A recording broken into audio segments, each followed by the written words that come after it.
વડોદરાના એક શાંતિભર્યા કોણે વસેલું હતું એક લઘુત્તમ પુસ્તકાલય અક્ષર અંજલિ. એમાં રોજ સવારે એક છોકરી આવતી આર્યા. નીતિસર, નિર્ભય અને પુસ્તકોથી પ્રેમ કરનારી આર્યા.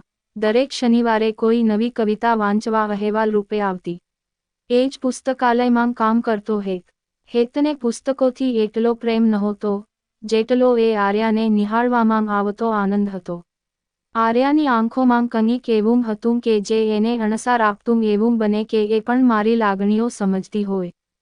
એક શનિવારે આર્યાએ પૂછ્યું, તમારા મનપસંદ કવિ કોણ છે? હેત થોડો ઘેબો પડ્યો, પણ બોલ્યો, જેની કવિતામાં તું મળી જાઓ એ મારો મનપસંદ કવિ. આ ઉકેલથી આર્યાનું હાસ્ય ફૂટી નીકળ્યું.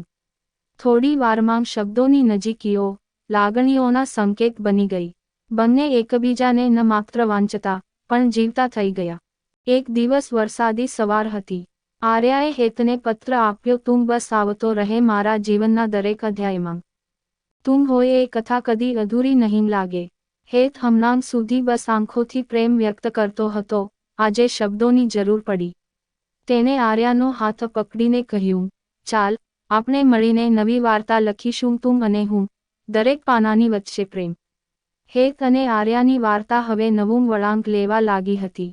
તેમની મુલાકાતો હવે માત્ર પુસ્તકાલય સુધી સીમિત નહોતી રહી. ક્યારેક કાફે, ક્યારેક નદીના કાંઠે, તો ક્યારેક પુસ્તક મેળામાં, જ્યાં પણ બંને મળતા, વાતાવરણ પોતે રંગીન થઈ જતું. એક વખત આર્યાએ કહેલું કે તેને જૂની ચીજવસ્તુઓ ભેગી કરવાનું ખૂબ ગમતું હતું. હોઈ શકે કે એ વસ્તુઓમાં બચેલા સંસ્મરણો તેને જીવંત લાગતા. હેતે સાંભળીને તેને માટે એક ખાસ ભેટ તૈયાર કરતો રહ્યો, એક જૂનું નોટબુક જેની અંદર તેણે તેમની મુલાકાતના દરેક દિવસનું સ્મરણ લખ્યું હતું. દરેક પાના પર કોઈ શાયરીના ટુકડો, સાથે એની સાથે ગયેલી જગ્યા અને એક નાનકડી ડ્રોઈંગ. જ્યારે તેને આર્યાને એ ભેટ આપી, તો આર્યાની આંખ થઈ ગઈ. હેત, તું દરેક પળને જીવતો નથી, તું તેને સાચવી પણ રાખે છે. એને એ નોટબુકના છેલ્લા પાનામાં લખેલું જોઈને થંભી ગઈ. પ્રેમ એ વાંચાય એવી વાર્તા નથી, એ લખાય એવી કવિતા છે. તું છે મારી દરેક પંક્તિની લાગણી. અત્યાર સુધીના શબ્દો, પાંદડાઓ અને મૌન પળો હવે નવા પડાવ તરફ જઈ રહી હતી. પણ જીવન તો ક્યારેક પરીક્ષાઓ લે છે.